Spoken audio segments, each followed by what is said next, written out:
Okay, now I would like to try one of my old-time favorite figures that another student discovered how to do, but that my fingers don't really work as well as they should these days, and I'll see if I can do it. First of all, you do the Tin-Man loom.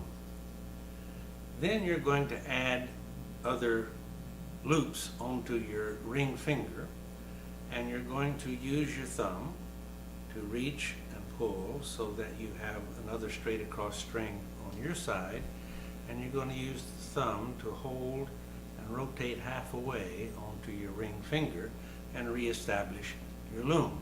Now you have your loom with two weaving loops, one on your little finger, one on your ring finger, but you want another.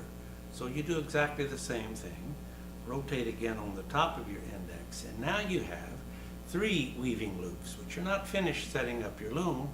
You now must cotilloique your lower index. And that is a very complex and a very interesting loom, and you can see that I have my fingers filled with these loops on my hands. And now I'm going to do essentially two series of weaves. The first is fairly simple. You'll notice that I keep these separate so that I can reach and pull the near top index, an A weave, weave, finish, reset. Get the lower index in an A prime weave, down flipping it, and it's an A prime weave, and then an A weave on the little finger, and I have finished the first set of weaves. And you can see it's getting a little tight, and I have to make sure that I keep the index loops free, away from each other. Now I'm going to come up into the little finger loop and reach and pull the far top index with my shoulder of my finger. So I can pull it, have enough slack that I can push down and reach and get the lower far index and pull it through that hole. Have enough slack to let it go, reach and get the far little finger, and then down flip. And that is the last weave that I will make. But I don't automatically just pull and extend the figure, because now I want to use the cotilloique string, which is the straight across string, running through the center of the complexity, and I have to be careful that I pick it with my ring finger so that I can make it go through the hole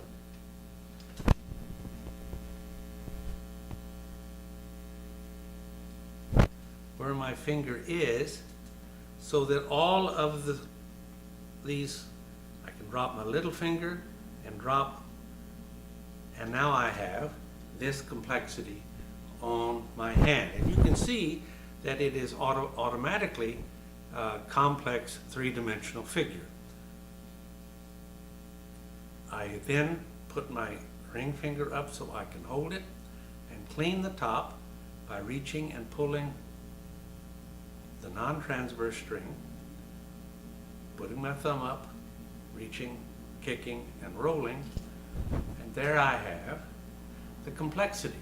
But remembering that I have this three-dimensional quality, I can pull up and I have a very interesting three-dimensional figure, which Mark Sherman of the International String Figure Association named the Devil's Cage because of its difficulty and its complexity.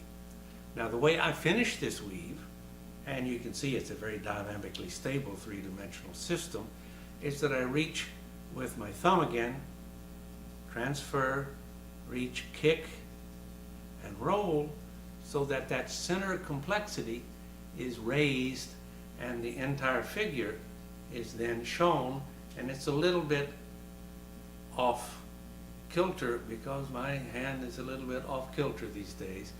But back in the day, with a little bit longer string, and it was made silk because they used to have silk strings to do these things with that I crocheted, I could really make the Devil's Cage and then its final flower.